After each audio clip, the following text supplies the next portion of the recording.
different things. I've said it 150 times. We're not here for discussing that, but everybody knows how I feel on it. Question? David, sit down, please. Sit down. David, sit down. You know my position. Yes, go ahead. Yes, John, go ahead.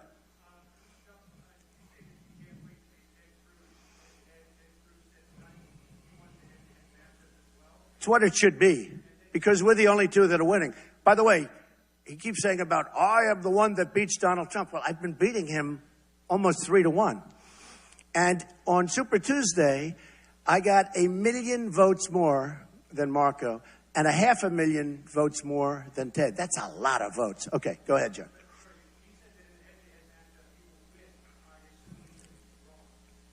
Oh, he'll not win. No, he's not going to win. He's not going to win. And he's not going to win. You know what? He can't win. And he's not going to win something else. First of all, I'd love to have a head-to-head matchup with him in Florida, as an example, and Ohio. But in New York, he's not going to get very many votes. In New Jersey, in Pennsylvania, in Ohio, he's just not going to get very many votes. So I would like to see it. I mean, I would like Marco to drop out from the standpoint that I think Marco, now look at how he did tonight. He's in third and fourth. And somebody was nice enough to say that even when I don't win a state, I always come in second. That's a big thing. Marco's coming fourth. So I think it's time for Marco to clean the deck. I do. And I say that respectfully. Yeah, because I wanted to go and Matt's a great guy. But look, I wanted to go to Kansas. I felt I had an obligation. I did fairly well in Kansas, considering I spent, literally an hour there, a very small time. But I wanted to go to Kansas to campaign. I've been to CPAC from the beginning. I've liked it. I respect the people at CPAC. I respect Matt a great deal. I hated to cancel, but I really am doing something that's very important. The people that are at CPAC, for the most part, aren't campaigning. I'm campaigning to be president. Had I not gone to Kansas this morning, I would not have done as well as I did. I came in second place. So it was a very important thing. John, go ahead. Afraid. I've taken more questions from reporters than any human being maybe that's ever lived. I mean, give me a break. Right. No, I don't care. No, I was hearing Matt say today, and it was very interesting, but I was hearing Matt saying I didn't like the format. I would rather speak for 30 minutes, but I hate when you speak for 10 or 15 minutes and then you're interrupted and then you sit down, I've done that. I've done it 3 times now. I would rather speak, but if somebody wants to ask me in the case of Dana or the case of Sean Hannity or I would love to do that. This was simply a fact that I wanted to campaign. And I'm campaigning. Very few people are campaigning. And I'm very happy I did it. And I met a lot of great people in Kansas. Mr. Phil Ruffin, who's one of the most successful people in the United States, really worked hard in Kansas. And I felt I owed it to him and a lot of people to go there this morning. Yes, sir. Yes. Family? Yes.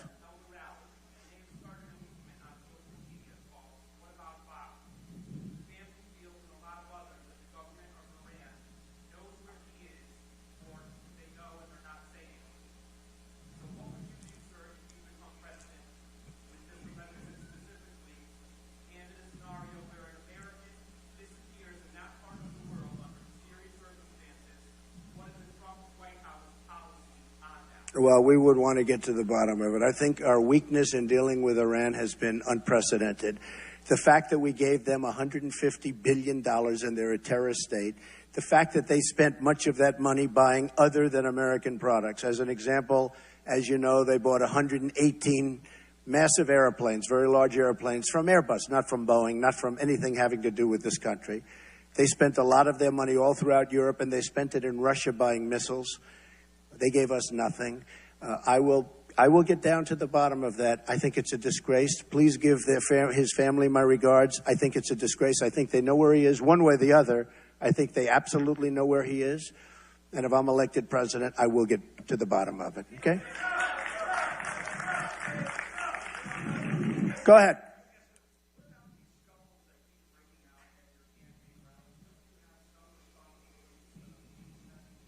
Well, I have nothing to do with it. You know, when you have 25,000 people in a building, you know, today we had to send away so many thousands of people, we couldn't get them in. When you have that many people, if you have 4 or 5 people or 10 people stand up out of 22,000 that are in this building that I'm speaking to, a very great entertainer said, Donald, you're the biggest draw in the world without a guitar, which is a sort of an interesting. I won't tell you that was the great Elton John. I will not tell you that. But somebody did make that statement. When you have that many people, you understand, in a room, and you'll have a couple of, not skirmishes, just a couple of protests, really not skirmishes. And we treat them very gently. You know, 10 years ago, they would have been treated differently. Not by me, but that's the way life is. We treat them very, very gently. And yeah, we had a few protesters today, but very few. I mean, if you look at it as a percentage, we had what? 1/100th of 1% of the people that were in the room. So, I watched Bernie Sanders have a protest. He was up at the microphone and 2 young ladies came up and took the microphone away from him. That will never happen with me. He walked meekly to the back of the room. And I said, isn't that pathetic? Isn't that sad?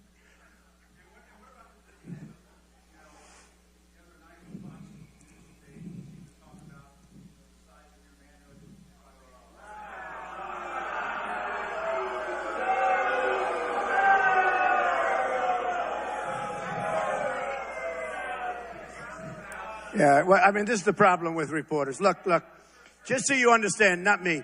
Somebody else, Marco, brought it up. And do you notice? Okay, now look, you look at what happens to Marco. No. Let me tell you, I didn't bring it up. Excuse me. Somebody else said, Donald Trump has small hands. So I said, small hands? These guys know. I hit a ball 280 yards. Stand up. My club champion. Stand up. Do I hit the ball good? Do I hit it long? Is Trump strong? Huh? So I just simply held up the hands. These are very strong hands, and they're fairly large, actually. But you know what? It was interesting because, and you shouldn't even be bringing this up, to be honest with you, but it was very interesting because the day after he said that, I'm shaking hands with people, and everybody's saying, wow, you have strong hands. You have very big hands. The guy... What happened is Marco just made it up out of nowhere because he's a politician, and politicians lie and they say bad things, and if you don't call him out for it, you don't. Now, I didn't bring it up. He brought it up, but I finished it. And I'll tell you about Marco. It's very interesting. Marco attacked me viciously a week ago, 2 weeks ago. So far, every person that's attacked me has gone down. Look at his numbers tonight. He cannot hold one of those phony rallies where he did well because he did really badly, okay? He's not going to stand up tonight and talk about how well he did in Iowa where he was in 3rd place and he acted like he won. I agree with Ted on that. But I'd love it to be, but they have to. Here's the story. I would love it to be at a high level. I will be the most presidential candidate in history other than Honest Abe Lincoln. He was very tough to beat, okay? You look at Abe Lincoln, he was serious, right? I will be but when I get attacked by these people at a low level, I have to attack back. I can't stand there. Some people say, you're above it. You should stand there. That's not me. I can't do that. And you know what? I'll never do that for our country either. Yes, go ahead.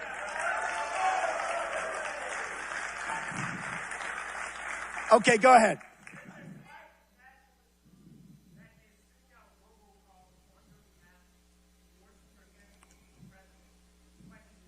I'm totally denouncing. And any hate group, no good with Donald Trump. Any hate group. I didn't know that, actually. But if you're telling me, I will believe it. I totally denounce. Okay?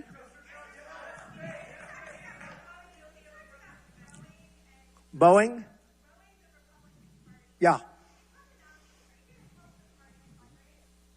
I will help the party fundraise, yes. I will help the party fundraise. I'm not looking for funds for myself. I'm totally self-funding my campaign, but I will absolutely help the party fundraise. But I don't want any money for myself. Okay, yeah, go ahead. No, I'm not. I think we'll win before the convention. I think we'll win before. You know, I sponsor a lot of sporting events, and the fighters have a great expression. When they go into a city or a town, where it's an unfriendly town, but they think they're going to win. They say the only way we guarantee victory is to knock them out. The way I guarantee victory is to get enough delegates so that I don't have to worry about it. And I think, if you think about it like the prize fighters do, that's called a knockout. And, we're on our path to do that. We think we're going to do very well in Florida. We think we're going to do very well. And we got the two big ones. Don't forget, Louisiana and Kentucky tonight were the two big ones. Maine, we did well in Maine, really well in Maine, but it was much smaller than Louisiana, Kentucky. Kansas was also smaller, and we came in second in both. But we won Louisiana and Kentucky. They were the big ones, okay? Go ahead. Yeah.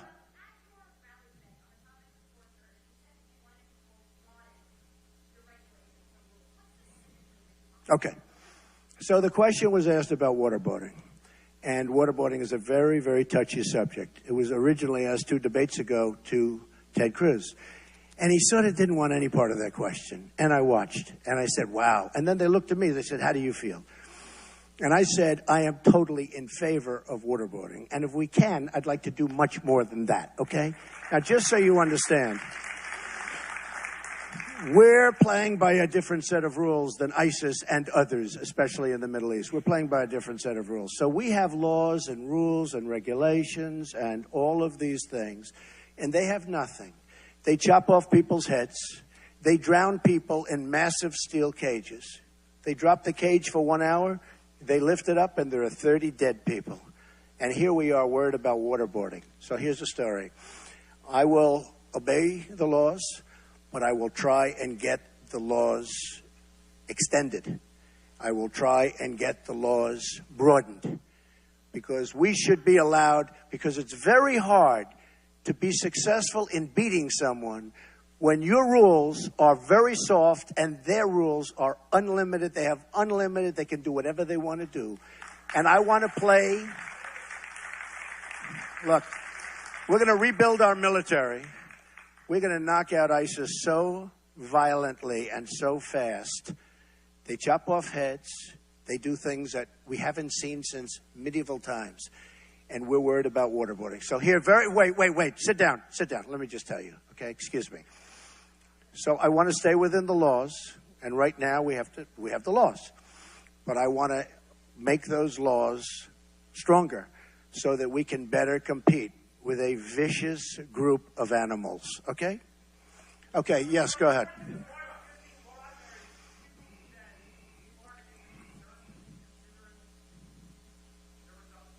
I think we're going to do great. I think we have a 20-point lead or something like that in Florida. Go ahead.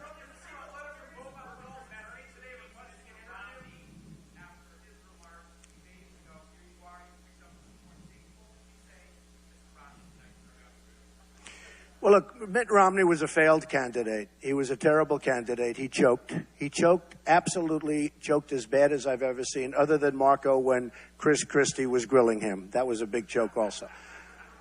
I thought he was going to collapse. I was standing right next to him. I was getting ready to hold him up with these very powerful hands, okay? That was a collapse. That was a choke. But Mitt Romney choked. As a candidate, he choked. And he knows how I feel.